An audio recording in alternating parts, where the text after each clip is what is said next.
Dapat ang Jesus may life ay ano stress. Meron pa po tayong snacks. May tiyog lang. Pag kayo nakarinig at tiyog lang nakakain kayo ng snacks. At marami pang surprise si Lord. Sinadya ko po muna akong ginagawa kasi ayoko yung kabananan ng panambahan. Okay? Kasi we learn, di ba? Amen. The past na medyo yung katahimikan ng pagsamba ay nawawala.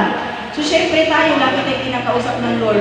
Mamaya, may mga kuha na, di ba, may 200, sabi lang. Amen? So, mamaya mag-games tayo, may mga cash prizes tayo. Amen po ba? Mayroong pagpapala sa inyo na nakalaan. Kaya, mapalad kayo hindi mga aalis. Amen? So, anyway, ang 24/7 ay para sa Panginoon.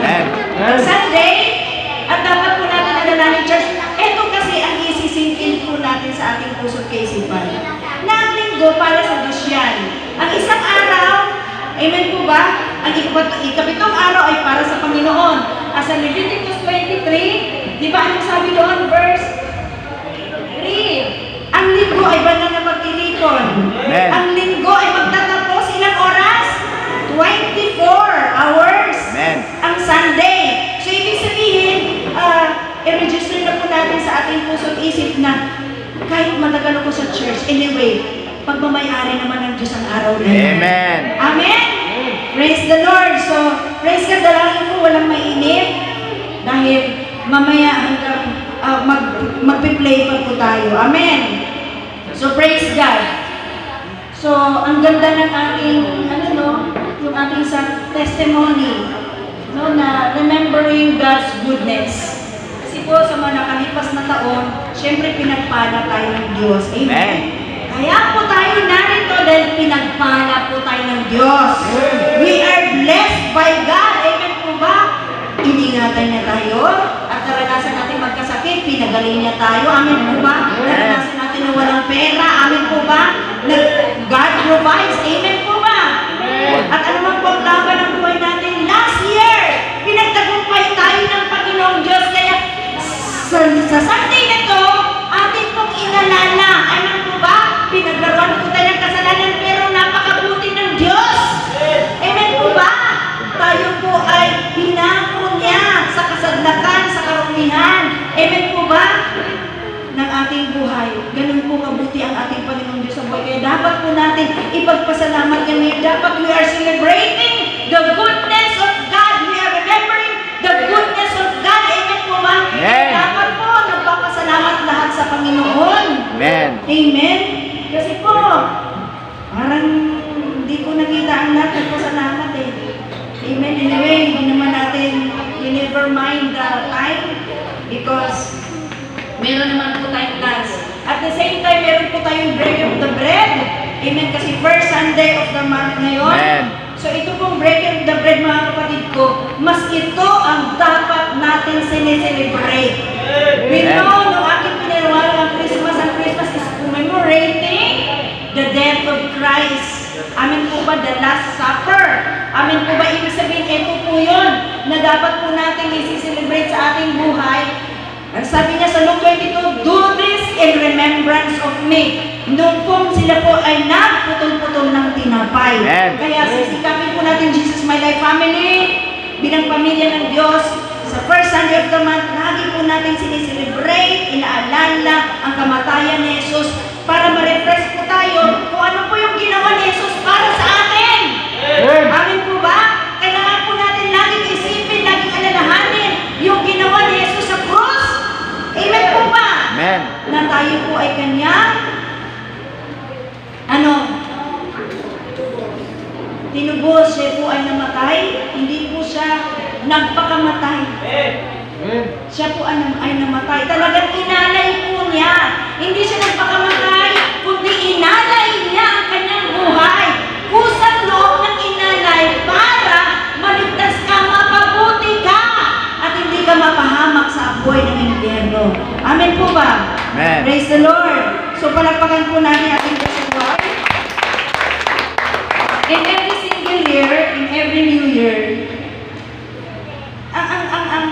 kaya nga po ang maraming tao, marami silang pamahiin, marami po silang tradisyon na di ba, ginagawa sa buhay kasi gusto po nila, syempre, sawang-sawa na ang maraming tao sa kahirapan, sa sakit at karamdaman, sa kamalasan, sa kasawian, sa pangit na buhay. Gusto po ng tao, masaya siya palagi. Amen po ba? Pwede po yun. Sabi nga po ni Kuya Sam kanina, pwede naman pong sumaya na hindi po nasasaktan ang puso ng Diyos. Di ba? Narinig niyo yun? Sinabi niya kanina, kasi nga, in 1.5 years, sabi niya, buti siya nag-calm down. In 1.5 years, siya ay nagtatambling doon sa sanlibutan. Amen po ba? Parang si Pedro lang yan eh. Pero pagkatapos noon, nagtatambling siya. Si Pedro na din eh, nagtatambling din sa sanlibutan. Pero pagkatapos, kasi di ba ang sabi ni Jesus, Pedro, hiniling ni Satanas na subukin ka. Di ba? Ganon din minsan sa atin. Amen? Minsan, niloob din po ng Panginoon at hinayaan mangyari ng Panginoon para pagbalik mo, mas effective ka. Mas anointed ka. At hindi ka na patatalo kay Satanas. Amen po ba? Kung paano ka nang binago yung buhay mo, binurara ang buhay mo, ginamit sa kasalanan, ang mga kamay mo, paa mo, buong katauhan mo. Amen po ba? Hindi ka napapayag ngayon. Ikaw naman ngayon re-rest back kay Satan. Amen! Praise the Lord! Palapakan po natin ang Diyos sa buhay. Praise God! Hallelujah! So, praise the Lord. Gusto po ba natin ng bagong buhay? Amen. Ang bagong buhay ay wala po yan sa bagong taon. Anytime, kahit hindi bagong taon, pwede tayong magbago. Amen po ba? Kasi bagong taon ay magbago buhay. Mali po yun. Pero may point din yun. Amen po ba? Nagre-remind sa atin. Pero alam niyo po ba, ang pagsisimula po ng bagong buhay ay ito po. Basahin po natin sa Romans chapter 12, verses 1 and 2. Sige po. Atin pong basahin.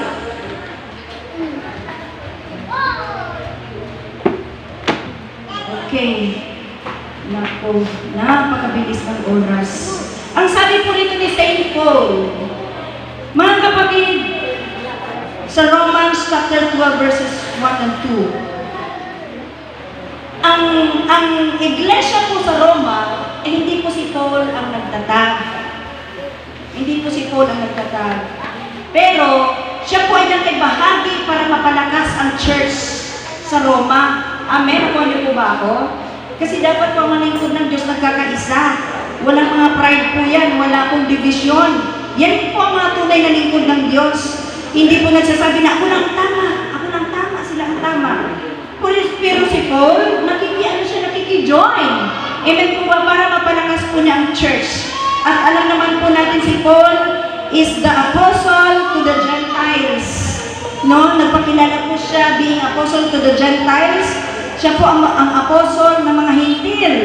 Sa Romans chapter 11 verse 13, mababasa po natin yan. Doon po siya nagpakilala. So siya po ay sa Israelita. Siya po ay seed of Abraham at from the tribe of Benjamin. Yan po si Paul. So talagang meron siyang blood ng Hebrew. Amen po ba? Lahi talaga siya ng Israelita. Okay, so siya po ay nag-i-encourage at in-encourage po niya ang mga taga-iglesia sa taga-Roma. At ang sabi niya, therefore, I urge you, brothers, in view of God's mercy, to offer your bodies as living sacrifices, holy and pleasing to God. This is your spiritual act of worship. Nakikinig po ba tayo, mga kapatid ko? Huwag natin, kasi kung gusto talaga natin magbagong buhay, ito gagawin natin. Makinig tayo kay Paul ng kanya pong encouragement sa taga-Roma Church. Ang sabi po niya, uulitin ko ha, therefore, I urge you. Namamanhid daw po si Paul sa atin, brothers, in view of God's mercy,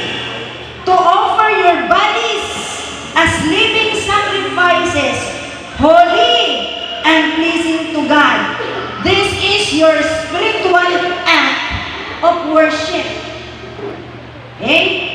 So ang sabi sa verse 2, do not conform any longer to the pattern of this world, but be transformed by the renewing of your mind. Then, you will be able to test and approve what God's will is, His good, pleasing, and perfect will. Ate po bang narinig, church? Ang sabi po rito, namamanig po si Paul sa lahat ng believers na taga-Roma, extended po yan sa Jesus is my life. Amen? Hello? Ang sabi niya, kung bakit po nasabi ni Paul, ipinamamanig po niya sa atin, no? Na in view of God's mercy, sa kahabagan daw po ng Diyos, na dahil daw po sa kahabagan ng Diyos, dahil ang sabi ni Paul sa Romans 11:30, tayo daw po ay dating mga masuwayin. Amen po ba? Ngunit tumanggap daw po tayo ng habag. Amen. Dati tayo na sa kasalanan, sumusuway, rebellious tayo sa Diyos. Amen po ba? Nung wala pa po tayo sa Panginoon. Amen po ba? Pero bakit rebelde pa rin tayo ngayon? Okay. Pinapaabot po niya. Because of God's mercy, dahil sa habag ng Diyos, ipinamamalit ni Paul na ialay daw po natin ang ating buhay as living sacrifices, holy, pleasing to God. Hello? Pleasing to God. At ang sabi po niya, do not, at ang sabi po niya, this is your spiritual act of worship. Kapatid, living sacrifice, holy, pleasing to God. Yan po ang ipinamamanig ni Paul sa atin, sa ating lahat. Yan po ang ating spiritual act of worship. We need to worship God. Amen? Amen po ba? Kung ang dahilan kung bakit po tayo nilikha ng Diyos ay upang siyang sambahin at parangalan. Amen? Kaya kung gusto mong masamba, ma-please ang Lord sa buhay mo, we need to be holy every day. Kailangan mong magpakabanal. Kalabitin mo yung katabi ko, kumusta ang buhay mo?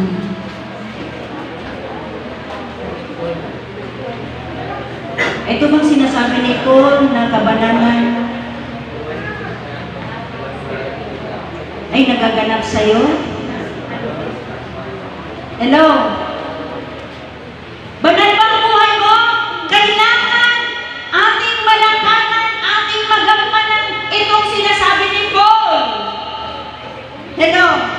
At kailangan na pi-please mo si Lord, nabigay mo siya ng kaluguran si Lord palagi.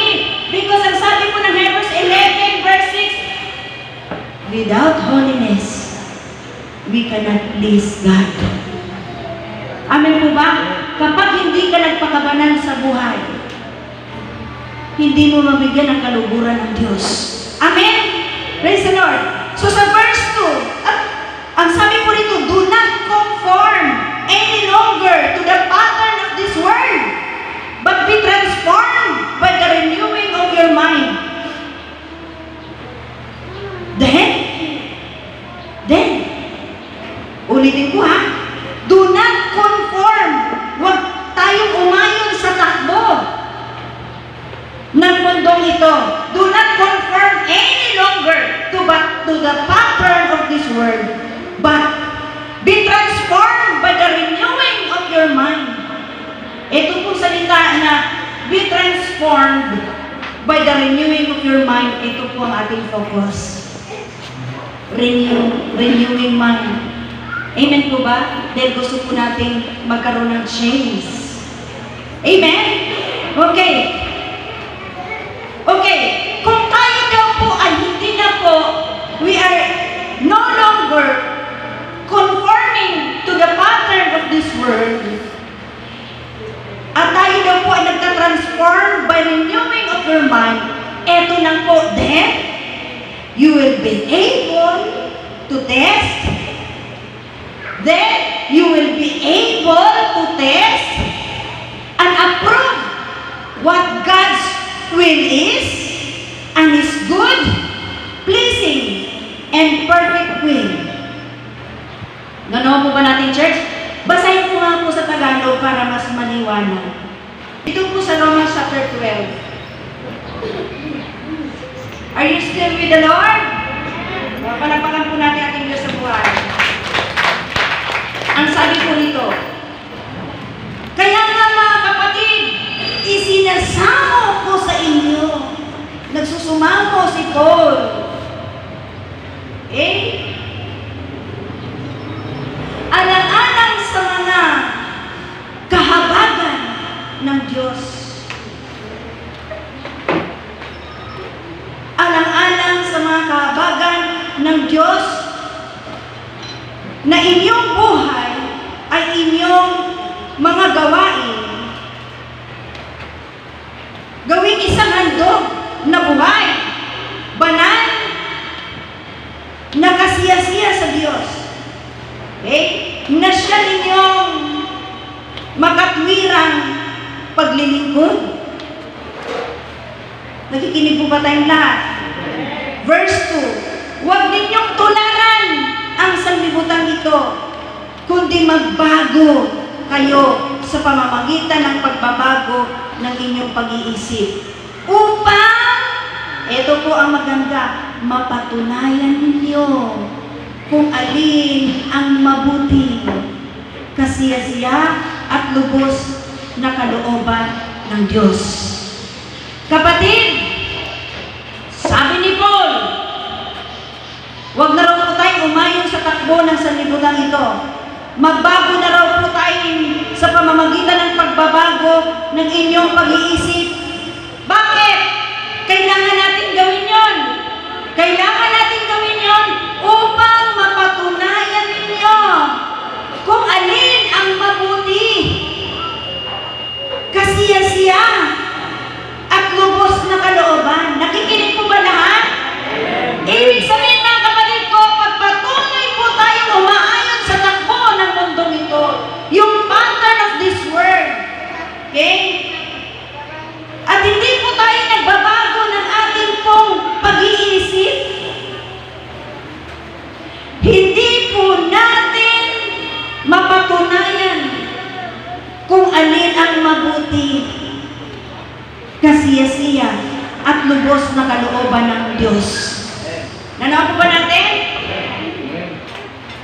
Maunawaan lang po at mapatunayan lang po nating lahat ang kabutihan ng Diyos. Kung ano ang kasiyasiya sa Diyos, ang kalooban ng Diyos. Doon lang po darating sa ating mga buhay kapag hindi na po tayo umaayon sa takbo, hindi na po tayo tumutulad, umaayon sa takbo ng sanlibutan ito.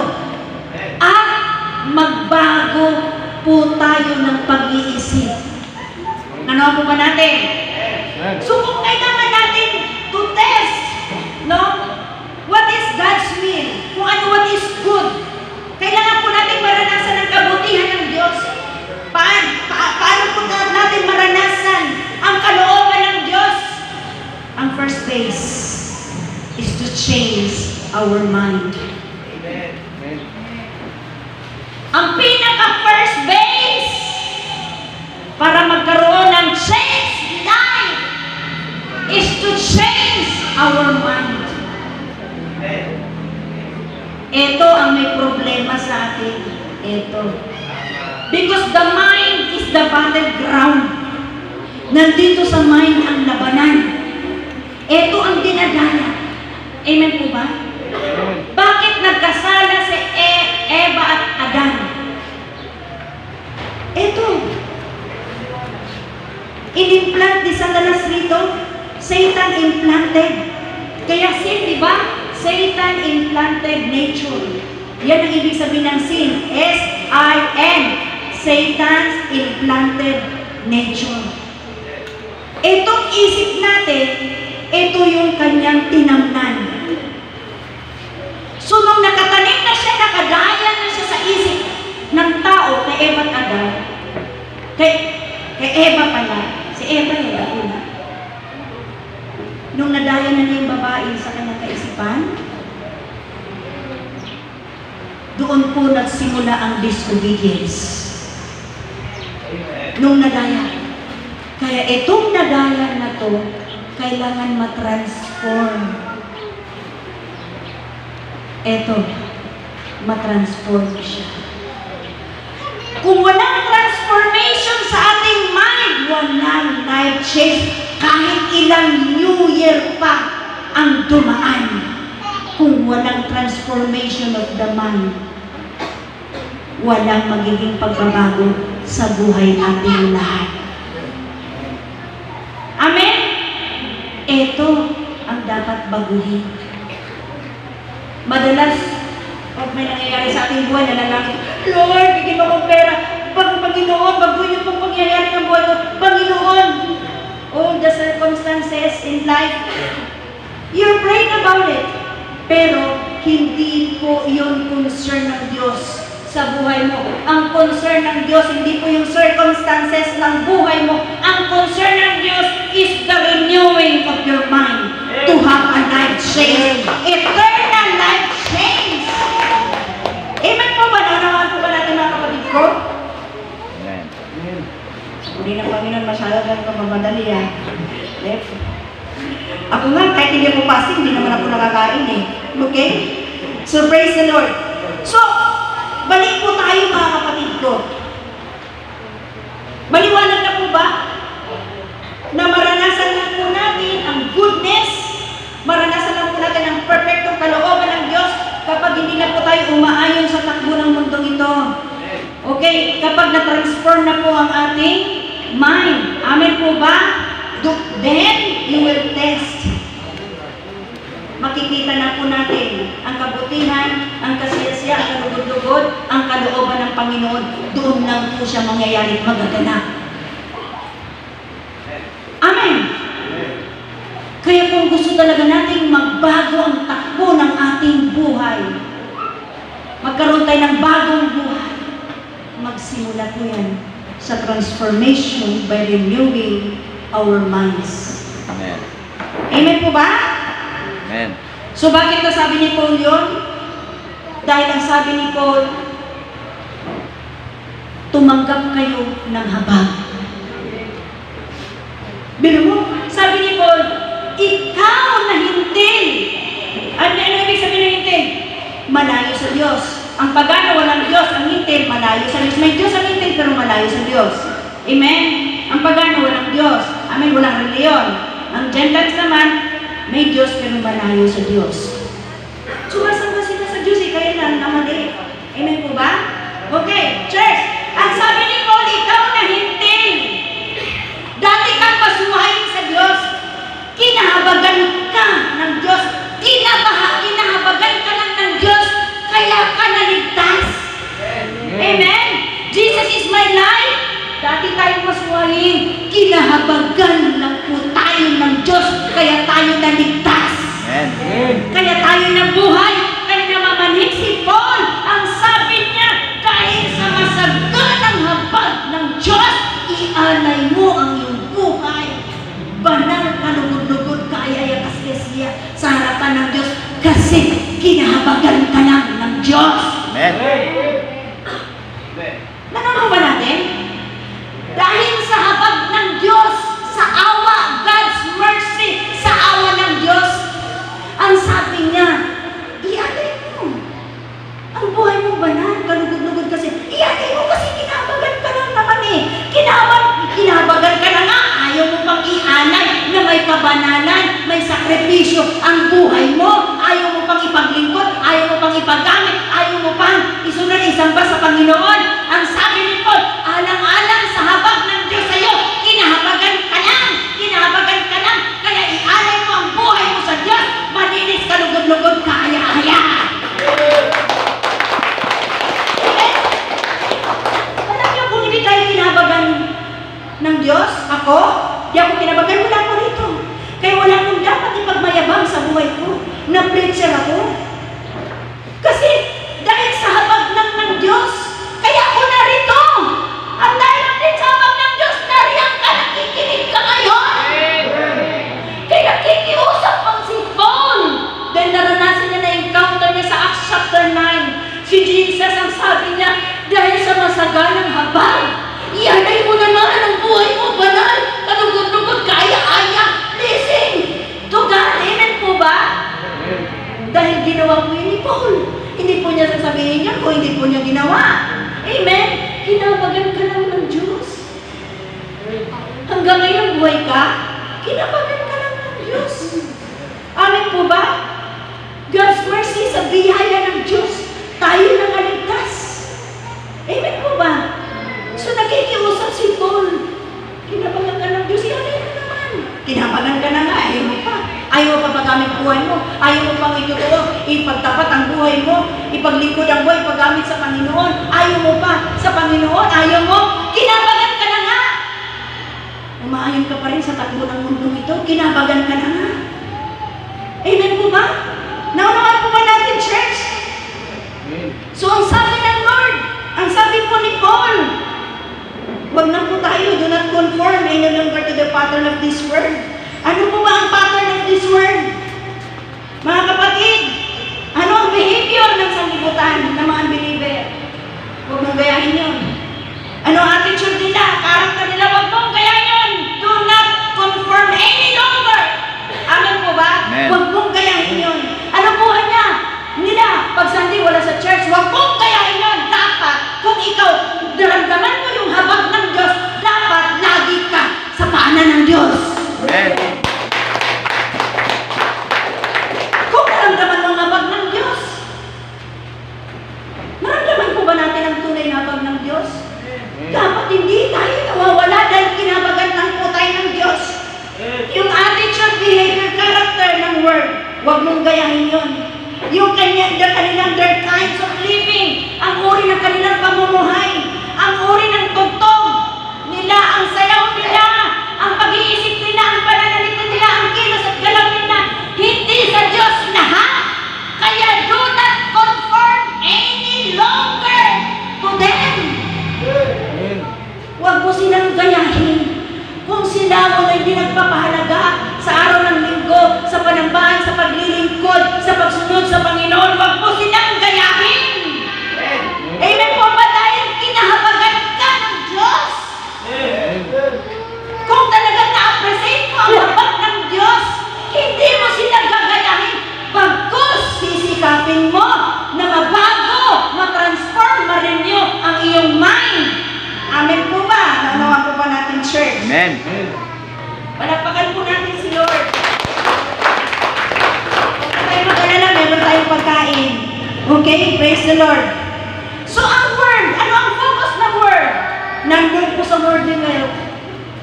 Popularity, fame, fortune, ang lahat ng pangarap ay hanggang panlupa na temporary.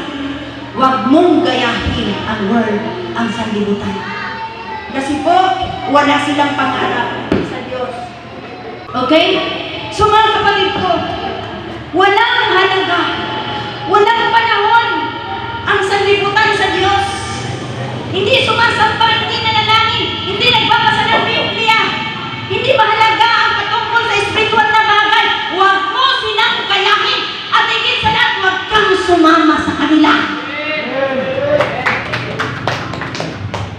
Amen? Kasi pagsasama ka sa kanila, kapatid, yung kahoy, kahit siya basa, ipilit mo ang idarang sa apoy. Pilit siyang nagliliha. Nag-aapoy din siya. Ganun din, kapag ikaw sumasama, kapag ikaw ay nagko-conform, sumasama sa taga-sanlibutan, kahit gaano ka kainit sa Panginoon, kahit gaano ka kainit sa Panginoon, kung ang kasama mo taga-sanlibutan, yung init nila ay mapapapoy din sa iyo. Amen po ba? So do not conform any longer to the pattern of this world, but be transformed by the renewing of your mind. So, binanggit ko po kanina na the first base of change in life is to change the way.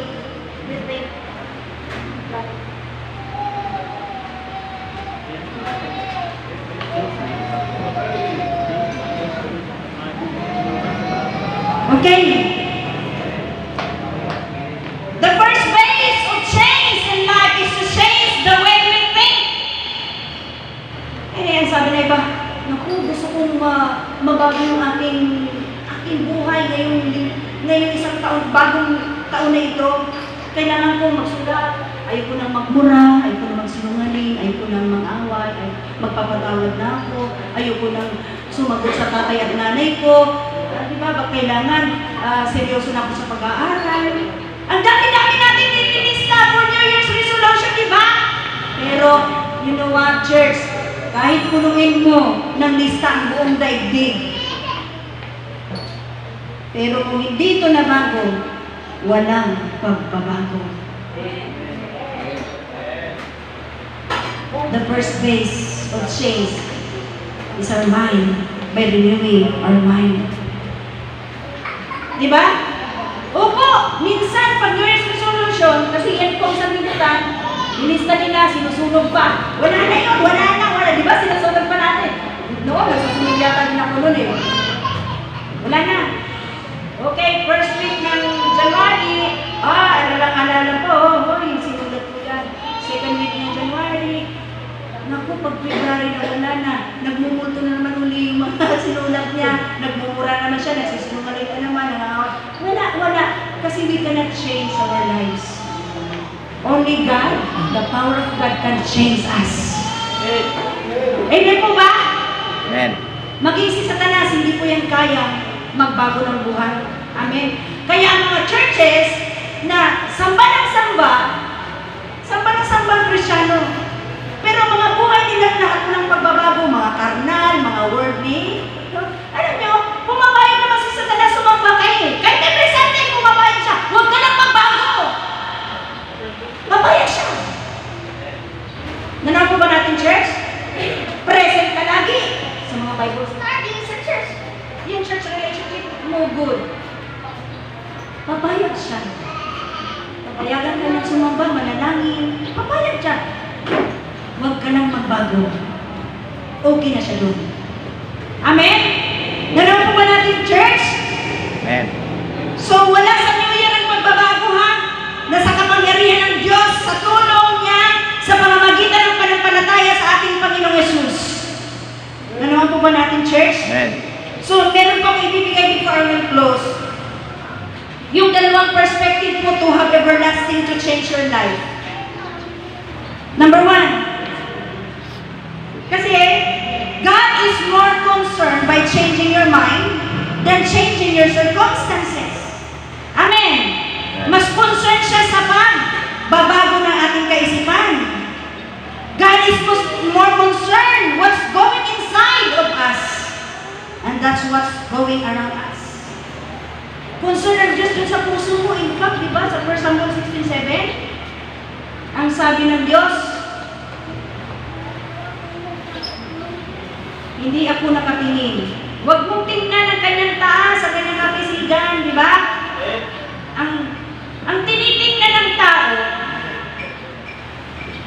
yung panlabas na anyo.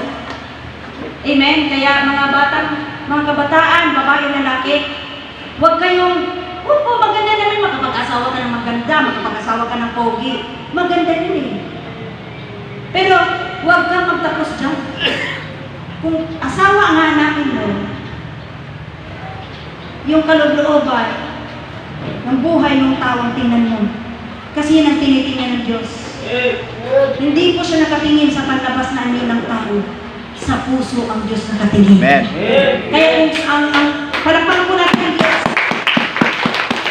Kaya kung ang Diyos po ay nakatingin sa puso, yan din ang titingnan mo ng mapangasawa mo yung puso niya. Sa puso ba niya, mahal ba niya ang Diyos ng buong buong puso, buong isip, buong lakas, buong kaluluwa, baka ikaw lang mahal yan. Huwag kang kukuha ng babae at lalaki, mga kabataan. Huwag kang kukuha ng babae at lalaki na ikaw lang ang minamahal. Ang kukunin mo, yung minahal niya ang Diyos. Amen. Ng buong puso.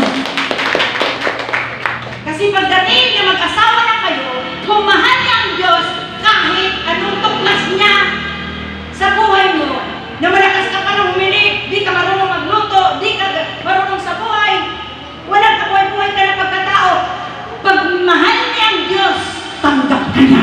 Amen. Amen po ba? Tanggap ka niya. Kaya huwag kang kumuha na hindi mahal ang Diyos. Kasi, do you love me? Yes, 100%. I don't like it. Love the Lord 100% in your heart before I will like you. Amen. Amen? Puso, tingnan ninyo kung nabuo si Jesus. Kasi, pag hindi nabuo si Jesus dyan, madaling madaya yan. Pag nakakita ng maganda yan, pogi, wala ka na. Iiyak ka na ngayon. Amen? Mali ka na lang kung matatag ka. Hindi ka iiyak. Iiyak ka man sa Diyos. Amen po ba? Amen. Meron po ba natin? Amen. Kaya puso ang tinitingnan ng Diyos. Amen po ba? Praise the Lord. So praise God. So Hindi pa mas pala. concern po what's going inside ang Diyos sa ating mga buhay. True change comes from within. Amen po ba? Ang tunay na pagbabago ay nanggagaling sa loob. Amen. Amen. See, tingnan mo. Tingnan mo, ang isang prostitute, pag malalaman mo siya na hindi pa bago, wala pa siya sa Diyos, kasi syempre pag nananamit yan, di ba? Hanggang hindi mo maintindihan. Amen? Mananamit yan, kung maglabas niya ng tulog panahon, gano'n na lang, walang kaingat-ingat. Kapag nag-church siya, malalaman mo na talaga siya binago na ng Diyos at nabago na siya. Kasi hindi siya na nagpapakita ng legs, hindi na nagpapakita ng mga playbags, wala na siyang display. Ibig sabihin, kasi nagsimula ang pagbabago sa loob, makikita po yan sa panlabas. Amen. Amen po ba? Kaya tayo mga babae, ba kayong maraming nare-rape? Kung manamit hanggang dito, tapos pag na-rape, nirape ako! Nirape ako dito kagabi! O ikaw, makukulong ka! Nirape mo! Habang buhay ka makukulong, nirape mo siya! Bakit mo nirape? Kasi ka na natutokso ako eh. Ang iksi-iksi kasi ng suot, ang sexy kasi. May mga ganyan mga tuwilan, di ba? Parang wala na, kasi sabog. Eh marami pa naman ngayon sabog. Tapos mga babae, mga dalaga, walang kaingat-ingat sa pananamit. Eh kayo nare-rape, kayo lang din po naghahanap ng kapahamakan. Amen po ba sa inyong mga buhay? Amen po ba? Yung mga spaghetti na suot, pang tulog yan, huwag mong ipunta sa roaming around in the public to show up your beauty. Hindi yan! Marirape ka yan! Pagpagpasyahan ka ng mga lalaki, walang isipin ng lalaki sa'yo kung nire-repent ka. Ligawan ka puti, tapos dadalhin ka na sa club. Amen po ba? Kaya ang mga lalaki na wala sa Lord, mga lalaki wala sa Lord, ang mga babae sa tingin nila sexual object. Kaya mag-ingat ka sa pananamit mo sa buhay mo. Amen. Amen? Kung ayaw mo matagpuan, na nirape ka na pinatay ka pa, di ba? Maraming ganyan ngayon, kasi maraming adik ngayon, sabog. Amen? Nirape ka, pinatay pa. Bakit? Walang kaingat-ingat sa sarili, hindi sumusunod sa Diyos. Banal eh, banal nga eh. Ialay niyo yung katawan niyo banal. Ialay niyo yung katawan niyo banal sa Diyos. May banal kayo nagpapakita ng mga legs, na mga dito. Amen po ba? Ako nga, may dinalaw kami sa kulungan. Nakaganyan ako, oh. Ito lang, hindi spaghetti. Ganyan ka. Sabi niya, ma'am, huwag kang pumasok. Kasi ganyan ang suot mo. Pati dito, punta mo sa public, temptation pala yung dito. Sabi ko, ganun ba yun? Hello! Kaya dapat nag-iingat tayo sa pananamit. Ialay na ang katawan, di ba sabi ni Paul Banan.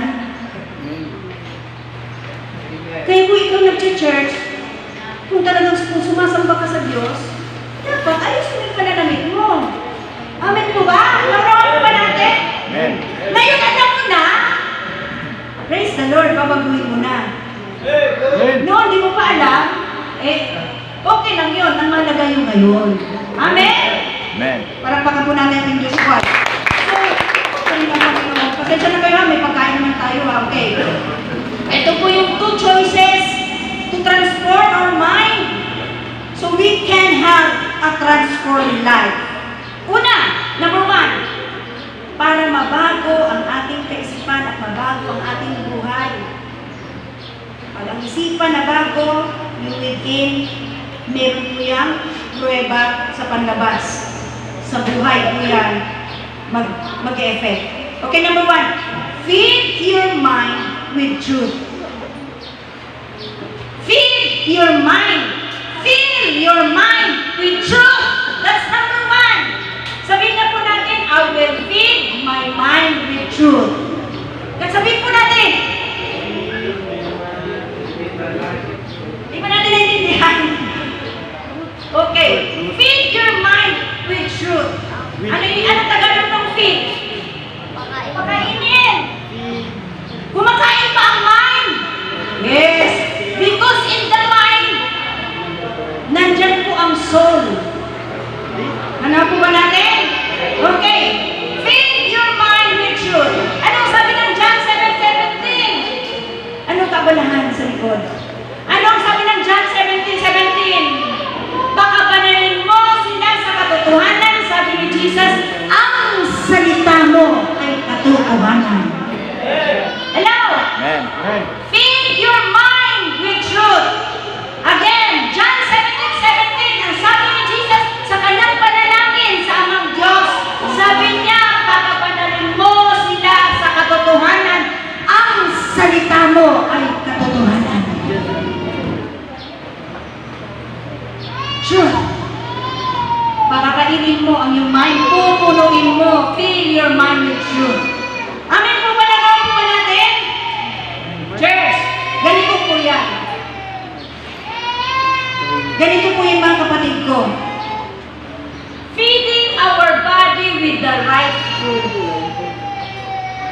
Kung tamang pagkain ang binibigay mo sa katawan, lumalakas yan, di ba lumulusog? Amen po ba? Pero subukan mong pakainin ng katawan mo puro junk food, yung mga junk, sa junk shop na pupunta yan. Pero pala ikain natin ng junk foods. Dapat yung junk nasa shop. Mga bagay na hindi na nagagamit to recycle, amen po ba? Ang junk foods, high in sugar, high in salt, high in calories. Tingnan mo, your body begins to become slow. Nangihina, nagkakayutihan, nagkakasakit. Amen po ba? Bumababa ang resistensya. Bakit? Puro junk. Dapat ang mga junk sa junk shop.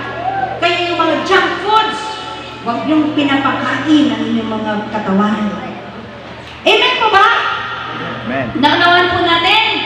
And in the same way, in order for us to have a renewal mind, a strong mind, sabihin po natin, I want a strong mind. I want a renewed mind.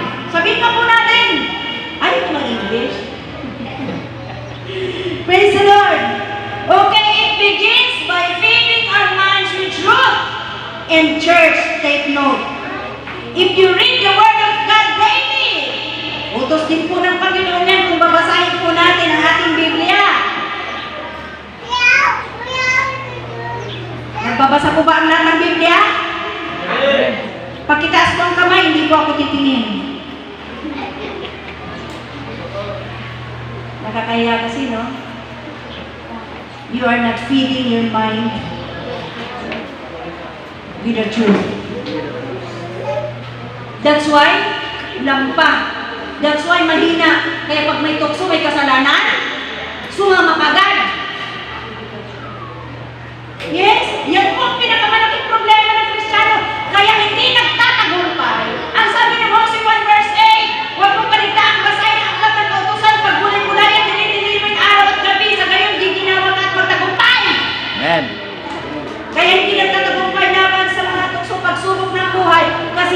nagbabasa ng Biblia. Hindi ka nagtatagumpay kasi hindi ka nagbabasa ng Biblia. Talunan. Amen po ba? Hindi po masama makinig sa mga preachers. Pero dapat mas basahin mo ang Biblia. Kasi minsan walang magkaiba ng interpretation kapag hindi sinasama ng Holy Spirit. Malaking problema mo kapag sa preacher ka lang nakikinig. Paano mo ang preacher na yan hindi po sinamahan ng Holy Spirit? Pahamak ang kaluluwa mo ngayon.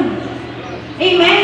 Mas maigi pa magbasa ka nila ng Biblia. Pag natapos mo ng Biblia, hamunin mo yung sarili mo yung makinig sa kanila.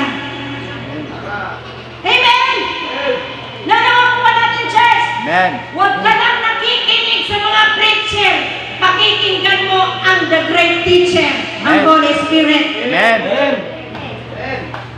Kasi ang tao nagkakamali ng interpretation. Pero ikaw, while reading the Bible with the guide of the Holy Ghost, matutumpak mo. Amen po ba? Ang right interpretation. Amen po ba? Amen. Dapat tayo magbabasa kasi ang power ng Holy Spirit gagabayan po tayo. Amen po ba? Amen. So feed your mind. Okay, church, ito po, tandaan natin mga kapatid ko, napakahalaga itong sasabihin ko. Are you ready? Amen. If you read the Word of God daily, what happens to your mind, it slowly begins to be filled with truth. Lahat ng katotohanan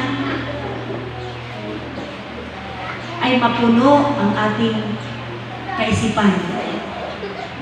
Kung magbabasa ka ng Bible, talagang mo katabi mo, huy, magbasa ka na. Nahabag na nga ang Diyos sa'yo, ayaw mo pang magbasa. Kalabitin mo katabi mo. Sabihin mo, magbasa ka ng kapatid, nahabag ang Diyos sa'yo.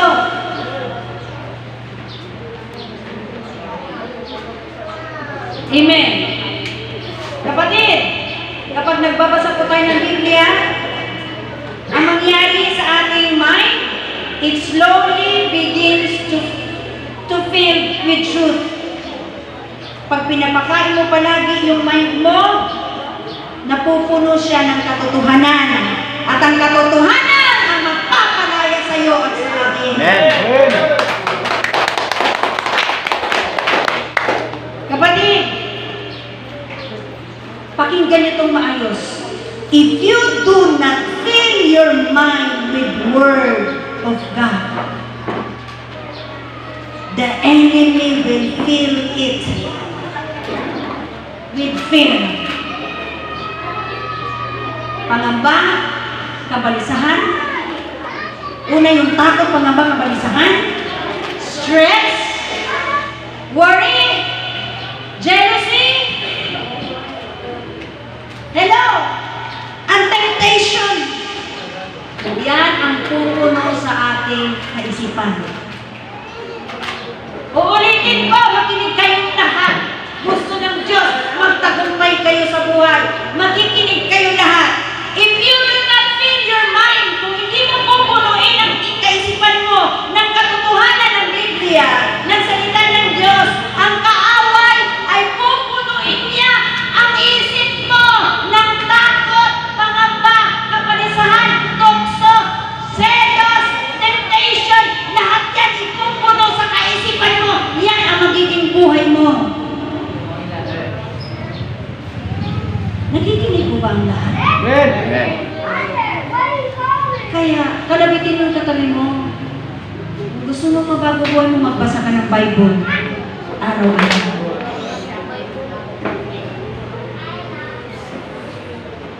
Titigan mo sa mata para magbasa na at maalala mo yung mata mo na nanlilisik sa'yo, pinagbabasa ka pa lang ng Biblia. Hello?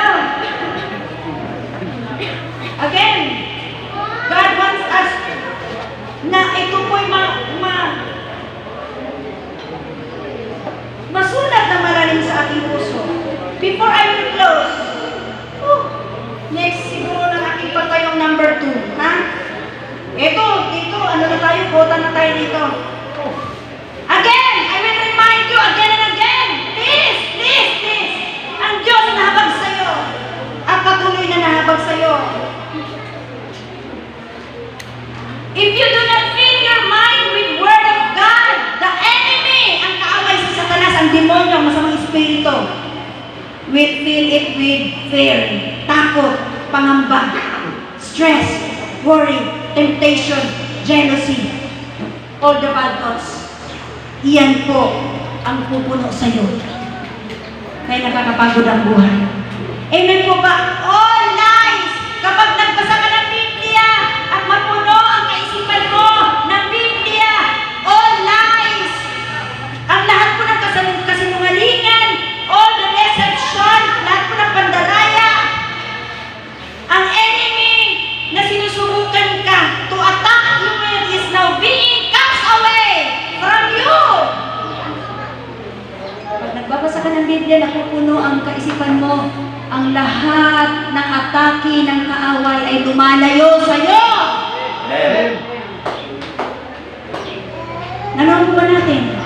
Yung iba na binibingihan eh. Pero alam niyo po ba, nabag pa rin ang Diyos sa inyo.